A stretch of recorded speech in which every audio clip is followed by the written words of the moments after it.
والذين جاهدوا فينا لنهدينهم سبلنا صدق الله العظيم وصدق رسوله النبي الكريم ونحن على ذلك من الشاهدين والشاكرين والحمد لله رب العالمين۔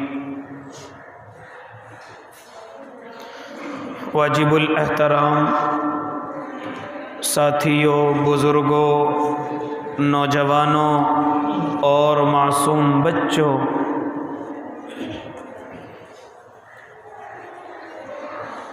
یہ انسان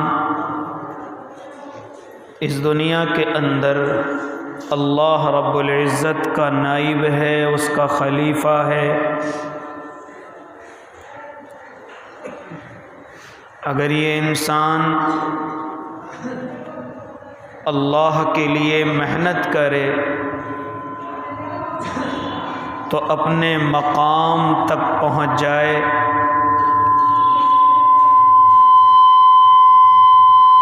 اور اگر یہ محنت نہ کرے تو پھر یہ اپنے مقام سے گر جائے۔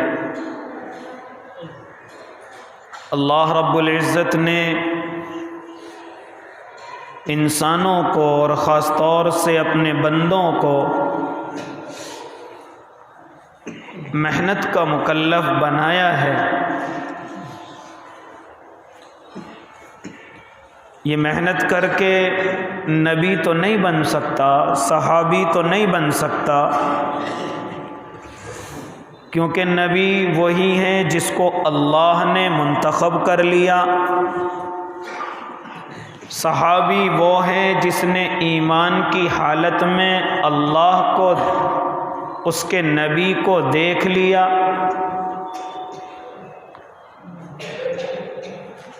لہذا اب کوئی انسان یہ سمجھے کہ میں محنت کر کے نبی بن جاؤں، ایسا نہیں ہو سکتا۔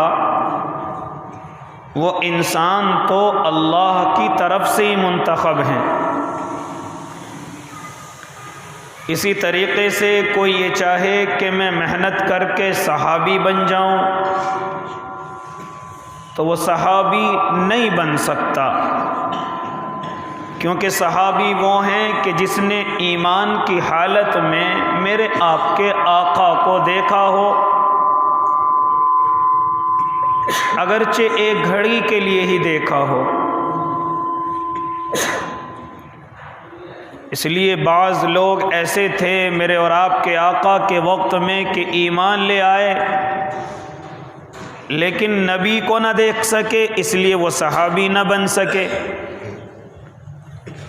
جن میں حضرت اویس قرنی رحمۃ اللہ علیہ اللہ کے نبی کے زمانے میں موجود ہیں، ایمان بھی لے آئے ہیں لیکن نبی کی زیارت نہیں ہوئی، صحابی نہیں بن سکے ماں کی خدمت کی وجہ سے۔ نجاشی بادشاہ ہے، ایمان لے کر کے آئے لیکن نبی کو نہ دیکھ سکے، اس لیے صحابی نہیں بن سکے۔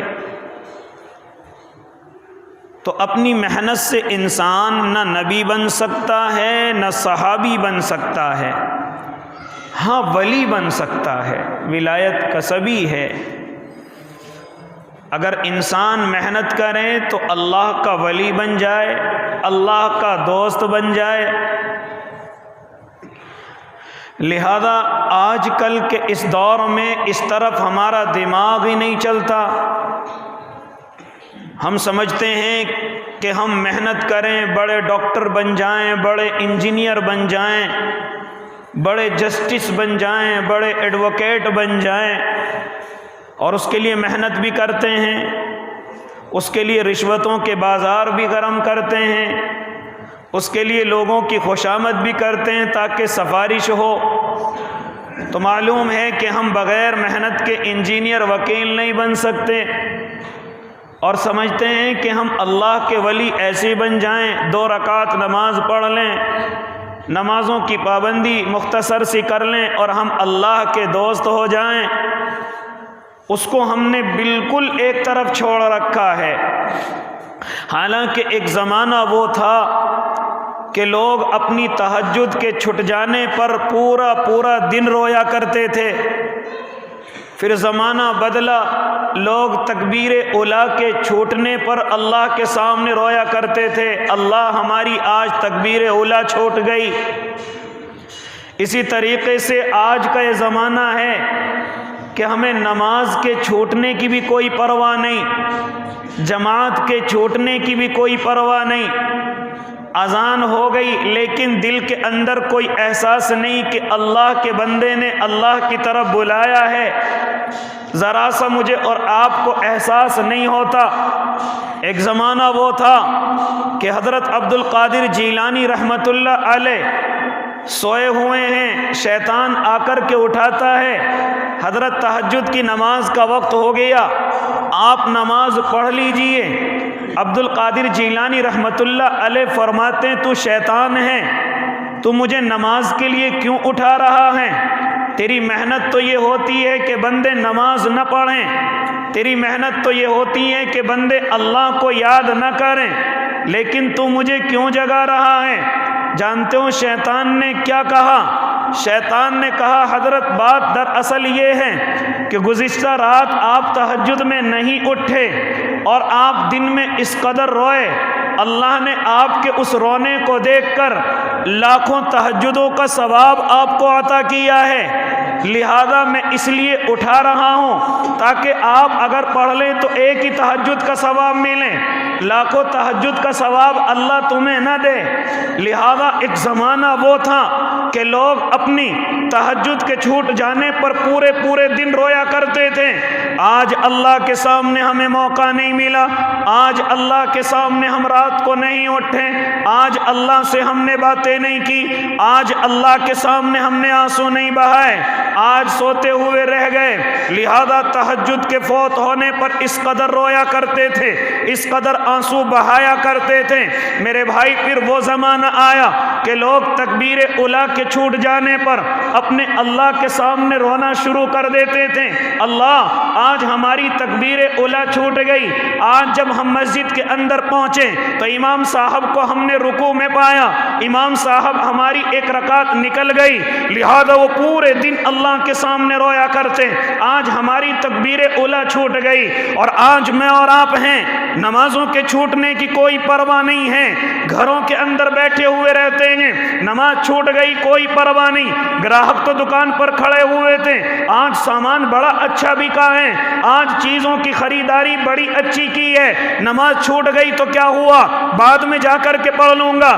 وہ بات ایسی ہوتی ہے کہ پھر فرض نمازوں کا وقت نکل جاتا ہے اور معلوم کرتے ہیں حضرت نماز کا وقت ہے کہ نہیں ہے۔ آج وہ زمانہ ہے، کوئی پرواہ مجھے اور آپ کو نہیں ہے کہ راتوں کو اٹھ کر کے اللہ کو منانا ہے، اللہ کو راضی کرنا ہے۔ ہاں دوسرے طریقے اختیار کرنے میں لگے ہوئے ہیں کس طریقے سے کامیابی ملے۔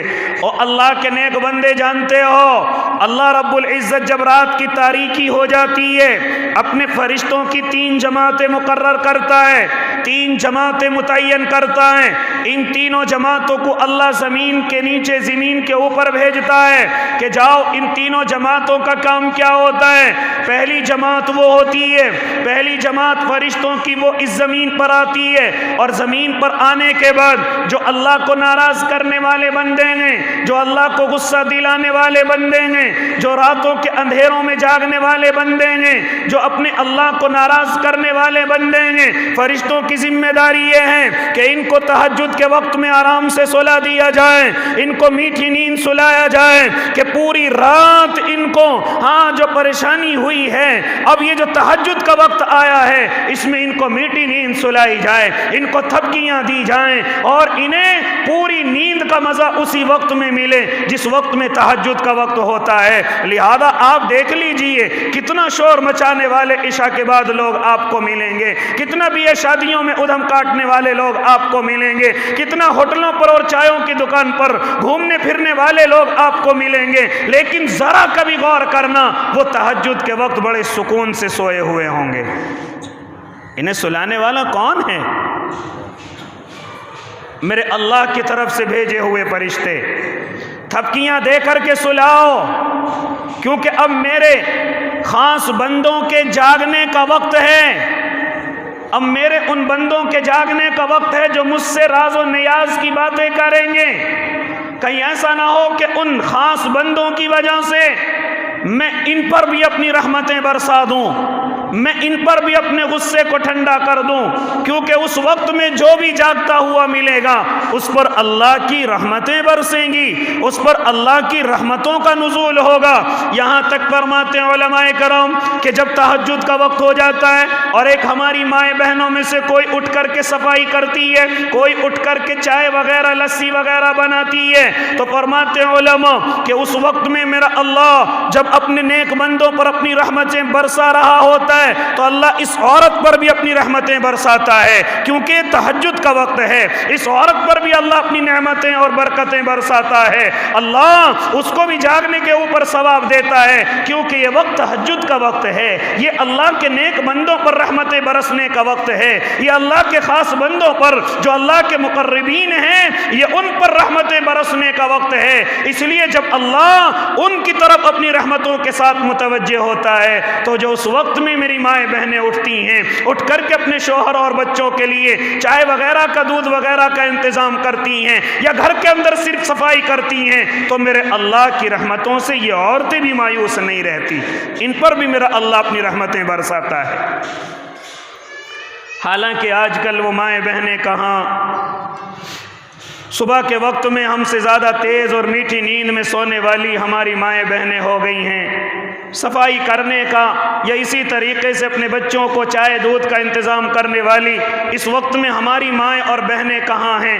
لہذا میرے بھائی تو میں گفتگو کرنے چلا، میرے اور آپ کے رب اللہ رب العزت تین جماعتوں میں فرشتوں کو متعین کرتے ہیں، تین جماعتیں تقسیم کرتے ہیں۔ پہلی جماعت وہ ہوتی ہے جو زمین پر اتر کر کے آتی ہے اور جو اللہ کو ناراض کرنے والے بندے ہیں، خاص طور سے وہ نوجوان بندے جو راتوں کے اندھیروں میں عشاء کی نماز کے بعد کافی جاگتے ہیں، کبھی ہوٹلوں پر اپنا وقت گزارتے ہیں، کبھی موبائلوں پر اپنا وقت گزارتے ہیں، یا اسی طریقے سے وہ گھومنے پھرنے میں اپنا وقت گزارتے ہیں، یا اسی طریقے سے بیاہ شادیوں میں ڈی جے اور گانے باجے بجا کر کے اپنا وقت گزارتے ہیں اور اللہ کو ناراض کرتے ہیں۔ میرا اللہ جب صبح کو تہجد کا وقت ہوتا ہے تو فرشتوں کی ذمہ داری یہ ہے کہ ان کو میٹھی نیند سلایا جائے، ان کو بالکل آغوش کے اندر ڈال دیا جائے، بالکل ان کی نیند کے اندر کوئی خلل کوئی کمی واقع نہ ہونے پائے۔ اللہ اس کی وجہ کیا ہے؟ میرے اللہ کی وجہ یہ ہوتی ہے کہ اب میرے نیک بندے کھڑے ہوں گے، میرے نیک بندے اٹھ کر کے آئیں گے، میرے نیک بندے مجھ سے اپنی راز و نیاز کی باتیں کریں گے، میرے بندے اٹھ کر کے میرے سامنے آنسو بہائیں گے۔ میں نہیں چاہتا کہ جب میں ان پر رحمتیں برسا رہا ہوں تو جنہوں نے مجھے ناراض کیا میں ان پر بھی اپنی رحمتیں برساؤں۔ انہیں میٹھی نیند سلاؤ۔ لہذا پھر اس کے بعد دوسری جماعت متعین ہوتی ہے۔ وہ دوسری جماعت کا کام یہ ہے، اے فرشتوں کی جماعت، تمہیں میرے بندوں کو جگانا ہے، تمہیں اپنے پروں کو جو نورانی پر ہیں آپ ان کو انسانوں کے ماریں گے تاکہ وہ اٹھ کر کے کھڑے ہو جائیں، گویا کہ ایسا ہو جائے کہ ہمیں کسی نے اٹھایا ہے تہجد کے وقت میں، گویا کہ ہمیں کسی نے جگایا ہے تہجد کے وقت میں۔ آپ کبھی تجربہ کر کے دیکھنا اور عشاء کی نماز کے بعد جلد سونے کی کوشش کرنا اور سونے سے پہلے نیت کرنا، اے الہ العالمین آج میں تہجد پڑھنے کا ارادہ رکھتا ہوں، آج میں تیرے سامنے رونے کا ارادہ رکھتا ہوں، آج میں تیرے سامنے اپنی پریشانی رکھنے کا ارادہ رکھتا ہوں، آج میں تیرے سامنے اپنی ضرورت رکھنے کا ارادہ رکھتا ہوں۔ جب آپ یہ نیت کریں گے تو یاد رکھنا تہجد کے وقت آپ کو ایسی آنکھیں کھلی ہوئی ملیں گی گویا کہ مجھے کسی نے جگایا ہے، گویا کہ مجھے کسی نے اٹھایا ہے، گویا کہ مجھے کوئی اٹھا کر کے گیا ہے۔ جانتے ہو وہ کون ہیں؟ وہ فرشتوں کی ایک مقدس جماعت ہوتی ہے جو اللہ کی طرف سے پابند ہوتی ہے کہ تمہیں ایسے بندوں کو اٹھانا ہے جو میرے سامنے رونے کا ارادہ رکھتے ہیں۔ کبھی آپ تجربہ کرنا، کبھی آپ نیت کر کے سونا، پھر دیکھنا آپ کی تہجد میں آنکھ کھلتی ہیں کہ نہیں کھلیں گی۔ میرے بھائی اللہ کی طرف سے فرشتے متعین ہوتے ہیں جو آپ کو اٹھا کر کے جاتے ہیں اور آپ کو موقع یاد دلاتے ہیں اٹھتا کیوں نہیں؟ اپنے اللہ کے سامنے آنسو بہاتا کیوں نہیں؟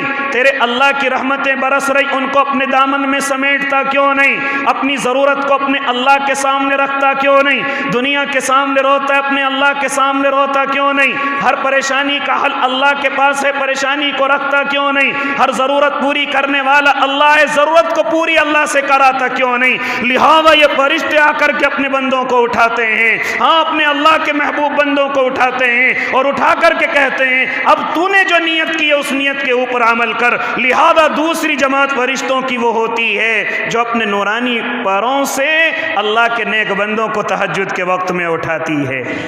مانگ اللہ سے کیا مانگتا ہے؟ اس کے بعد ایک تیسری جماعت اللہ رب العزت متعین کرتا ہے۔ تیسری جماعت کن کے لیے؟ تیسری جماعت ان کے لیے کچھ اللہ کے ایسے نیک بندے ہوتے ہیں، میرا اللہ ان فرشتوں سے کہتا ہے وہ جس کروٹ پر سوئے ہوئے ہیں ان کو اس کروٹ کو بدلوا دیا جائے۔ لہذا جب وہ اپنی کروٹ بدلیں گے، ان کی آنکھیں کھلیں گی، اب ان کا دل چاہے تو تہجد پڑھ لیں، ان کا دل چاہے تو قیام کر لیں، ان کا دل چاہے تو رکوع کر لیں، ان کا دل چاہے تو سجدہ کر لیں، لیکن فرشتوں تمہیں صرف انہیں کروٹ بدلوانی ہے۔ لہذا اب ان سے ضد نہیں کرنی، ان کی نیند خراب نہیں کرنی، بلکہ ان کی مرضی ہوگی۔ اگر وہ چاہیں تو اللہ کے سامنے کھڑے ہو جائیں اور اگر وہ چاہیں تو آرام سے سوتے رہیں۔ ہم نے ان کے سونے کو بھی عبادت میں شمار کر رکھا ہے، ان کا سونا بھی ہمارے لیے عبادت ہے، لہذا ان کے سونے سے ہماری عبادت پر کوئی فرق نہیں پڑے گا، ہم اسی طریقے سے ان کو ثواب عطا کریں گے۔ ہاں لیکن فرشتوں ان کو کروٹ ضرور بدلوا دو، ان کی آنکھیں ہلکی سی کھلوا دو، تاکہ اگر ان کا دل چاہے تو اللہ کے سامنے کھڑے ہو جائیں اور اگر دل نہ چاہیں تو ان کو آرام سے سونے دو، ان کا سونا بھی عبادت ہے۔ اللہ وہ کون سی جماعت ہے؟ میرے اللہ کی طرف سے اعلان آیا انما یخشى اللہ من عباده العلماء، نوم العلماء عبادت۔ ارے ان علماء کا سونا بھی عبادت ہے، ان علماء کی ہاں یہ نیندیں، یہ تمام کی تمام چیزیں جو اللہ کی معرفت سے بھری ہوئی ہیں، جو اللہ کے ڈر سے علماء بھرے ہوئے ہیں اور جو اپنے کاموں میں لگے ہوئے ہیں، لہذا ان کو تمہیں ہلکی سی کروٹ بدلوانی ہے۔ اگر وہ چاہیں تو اٹھ کر کے عبادت کر سکتے ہیں اور اگر نہ چاہیں تو ان کو سونے دو، ہم نے ان کا سونا بھی عبادت میں شمار کر رکھا ہے۔ اس کی مثال علماء اس طرح دیتے ہیں، ہمارے یہاں کوئی مستری کام کرنے کے لیے آئے، کوئی اسی طریقے سے لکڑی کا کام کرنے والا، لوہے کا کام کرنے والا یا اینٹوں گاروں کا کام کرنے والا، اگر اس کے اوزار کند ہو جائے، اگر اس کے اوزار چلنے بند ہو جائے تو وہ ان اوزاروں کو بیٹھ کر کے ٹھیک کرتا ہے۔ کیا ہم اس کی تنخواہ کو کاٹتے ہیں کہ بھائی تم اوزاروں کو تم نے 15 منٹ ٹھیک کیا یا آدھے گھنٹے تم اوزاروں کو اپنے ٹھیک کرتے رہے، لہذا ہم اس وقت کی تنخواہ تمہیں نہیں دیں گے؟ آج تک ہم اس طرح کی تنخواہ نہیں کاٹتے اور اس وقت کو بھی ہم اس کی دھاڑی کے اندر ہی لکھتے ہیں۔ جانتے ہو وجہ کیا ہے؟ وجہ یہ ہے کہ اس کا اوزاروں کو صحیح کرنا یہ بھی اس کی مزدوری کے اندر شامل ہے، حالانکہ اس سے ہمیں کوئی فائدہ نہیں۔ وہ جتنی دیر اپنی اوزاروں کو ٹھیک کریں، وہ جتنی دیر بورڈ اور تاروں کو ٹھیک کریں، حالانکہ یہ وقت ہمارا نہیں ہے، یہ وقت اس کا اپنا ہے، اپنے اوزاروں کو ٹھیک کر رہا ہے، لیکن ہم شام کے وقت میں اس اوزار ٹھیک کرنے کے وقت کی بھی اس کو مزدوری دیتے ہیں۔ اسی طریقے سے میرے اللہ نے ان علماء کے لیے کہ جو اپنا کام کر رہے ہیں، اگر یہ سو بھی جائیں تو اللہ نے ان کا سونا بھی اسی عبادت کے اندر لکھ رکھا ہے۔ اور میرے بھائی، خاص طور سے میرے نوجوان بھائی، آج مجھے اور آپ کو ہو کیا گیا ہے؟ کیوں تہجد کے وقت کا پابند نہیں ہے؟ کیوں تو راتوں کے اندھیروں کے اندر اپنی جوانی کو برباد کرتا ہے؟ عشاء کی نماز کے بعد کیوں اپنے وقت کو برباد کرتا ہے؟ حالانکہ کیا فرمایا تو میرے اور آپ کے آقا نے کہ عشاء کی نماز کے فوراً بعد اپنے بستروں کو پہنچ جاؤ، اپنے بستروں کو چلے جاؤ۔ اگر تمہیں کوئی ضروری کام نہیں ہے، اگر تمہیں کوئی ضروری کام نہیں ہے، اگر کوئی تمہیں دینی اور شرعی کام نہیں ہے، لہذا فوراً اپنے بستروں کو پہنچو، اور جتنا تم فوراً اپنے بستروں کو پہنچو گے اتنے ہی تمہیں تہجد کے اندر اٹھنے کا موقع ملے گا،